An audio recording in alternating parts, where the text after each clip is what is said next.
माजी आमदार जिशान सिद्दीकी यांना जीवे मारण्याची धमकी देण्यात आली। जिशान सिद्दीकी यांच्या घरी आता पोलीस दाखल झालेले आहेत। राष्ट्रवादी काँग्रेसचे माजी आमदार जिशान सिद्दीकी यांना जीवे मारण्याची धमकी देण्यात आलेली आहे।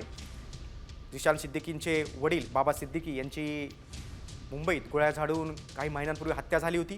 त्यानंतर जिशान सिद्दीकी यांना देखील जीवे मारण्याची धमकी आली आहे। त्यामुळे आता मुंबई पोलीस सतर्क झालेले आहेत।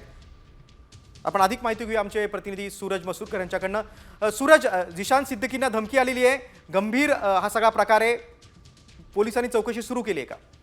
गिरीश, थोड्या वेळापूर्वी मेलद्वारे माजी आमदार जिशान सिद्दीकी यांनाही जीवे मारण्याची धमकी आहे ती आलेली आहे आणि प्राथमिक माहितीनुसार डी कंपनीच्या नावाने ही जीवे मारण्याची धमकी आहे ती आलेली आहे। संध्याकाळी हा जो मेल आहे तो जिशान सिद्दीकींना प्राप्त झाला होता आणि त्यानंतर लगेचच पोलिसांचं एक पथक जे आहे ते जिशान सिद्दीकी यांच्या घरी दाखल झालेलं आहे। आता सध्या जिशान सिद्दीकी यांचा जबाब नोंदवण्याची प्रक्रिया जी आहे ती सुरू आहे। आपण जर का पाहिलं तर याआधी देखील बाबा सिद्दीकी यांची हत्या करण्यात आली होती आणि त्यानंतर देखील जिशान सिद्दीकींना धमकी आली होती आणि आता पुन्हा ही धमकी आली आहे। नक्कीच सूरज, हा गंभीर प्रकार आहे। बाबा सिद्दीकी यांच्या हत्येप्रकरणी आता आरोपपत्र देखील कोर्टात दाखल झालेले आणि आता बघतोय आपण की त्यांचे पुत्र जिशान सिद्दीकींना देखील डी कंपनीच्या नावाने धमकीचा मेल आलाय।